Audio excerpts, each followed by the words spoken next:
darkness that will swallow the dawn. Light is dark.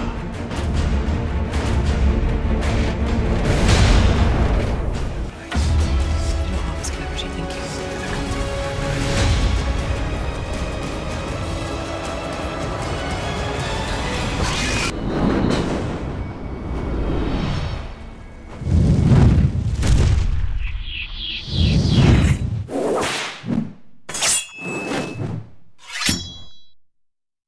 안녕하세요. 미드를 요약해서 콕콕 집어주는 내생녀 이다지입니다. 오늘은 지난 시간에 이어 왕좌의 게임 시즌2를 콕콕 집어드릴 텐데요. 자, 그럼 요약 들어갑니다. 집중하시고요. 미드 요약은 저 이다지만 믿으시라니까요. HBO가 방영하고 있는 최고의 인기 드라마 시리즈 왕좌의 게임. 지난 시즌 왕좌의 게임에서는 충직한 왕의 핸드였던 네드 스타크가 비참하게 참수당하고 부활을 꿈꾸는 타르가리엔 가문의 데너리스는 화염 속에서 3마리의 용을 부활시켰었죠. 그럼 이제 시즌 1에 이어 7왕국의 왕자를 차지하기 위한 전쟁을 함께 보러 가실까요? 자, 지금부터 시즌 2 요약 시작합니다. 지난 시즌의 파이널에서 공개 처형을 당한 네드 스타크. 과연 남아있는 그의 아내와 자녀들은 어떻게 될까요? 졸지에 남편을 잃은 네드의 부인 캐틀린은 큰 아들 로블렛으로 복수에 칼날을 갑니다. 근데 예상외로 로비 전쟁에 소질이 있었던 거예요. 파죽지세로 킹스랜딩을 압박해오니까 라니스터가 사람들은 당황하기 시작하죠. 설상가상으로 왕비의 내연남이자 쌍둥이 오빠 제이미가 로베 군대에 볼모로 잡히게 된답니다. 하지만 파죽지세의 로백에도 약점이 있을 수밖에 없는데요. 기억나시나요? 왕궁에 볼모로 잡혀있는 두 동생 산사와 아리아가 있잖아요. 과연 스타크 가문은 이 고난의 길을 어떻게 개척해 나갈까요? 자, 여러분, 이 부분의 귀를 쫑긋 세우시고 들으셔야 합니다.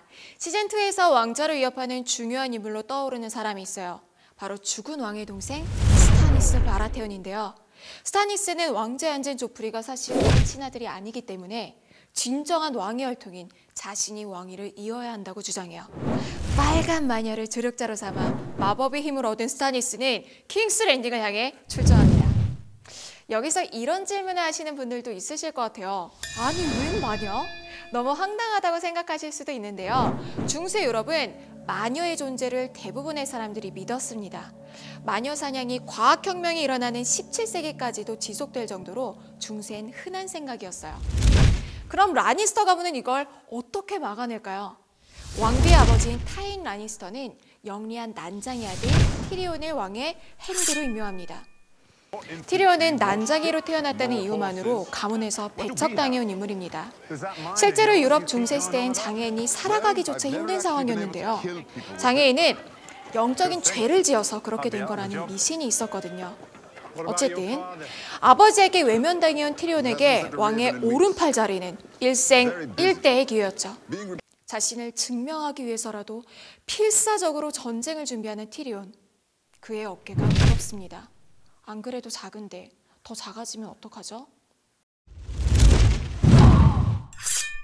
자, 이제부터는 이야기가 본격적으로 흥미진진해지기 시작합니다. 저도 정말 한 장면을 눈을 떼지 못하겠더라고요. 본격적으로 전쟁이 시작된 거죠. 스타니스 바라테온이 공격해 오던 날 밤, 티리온은 이들을 무찌르기 위해 전장으로 나갑니다. 하지만 수적으로 너무나 밀리는 티리온의 군대는 도저히 공격을 막아낼 수가 없습니다. 그런데 이 와중에 설상가상 망나니 왕 조프리가 엄마 품으로 주랭랑을 쳐버려요. 당연히 군사들의 사기는 바닥을 칩니다.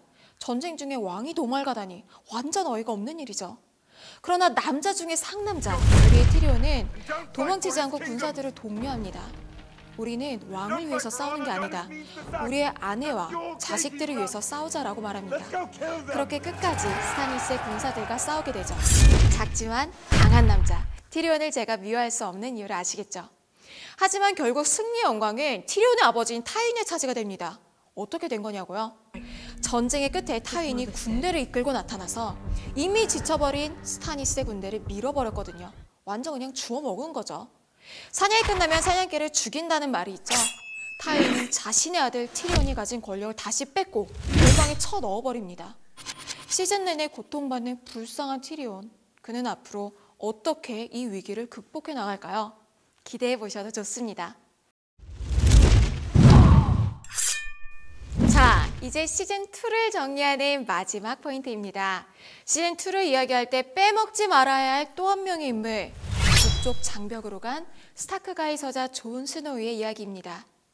존 스노우는 북쪽 장벽을 지키다 죽었던 나이트워치 대원들이 좀비처럼 되살아난 것을 조사하기 위해 장벽 너머로 출정하죠. 그들은 북으로 향하다가 칠왕국과 적대적인 관계인 야인 와이들링과 마주치게 됩니다.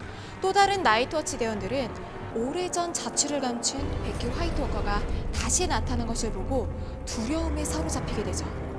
다음 시즌이 벌써부터 궁금해지지 않나요?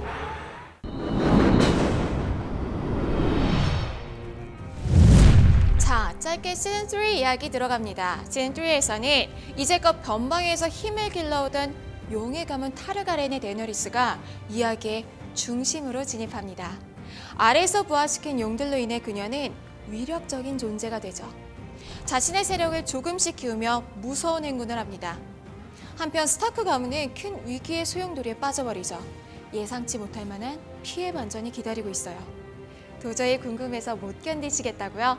그러신 분들은 유플릭스와 유플러스 HDTV TVG에서 시즌 1부터 4까지 전편을 보실 수가 있으니 지금 바로 접목하러 가보세요. 빨리빨리요!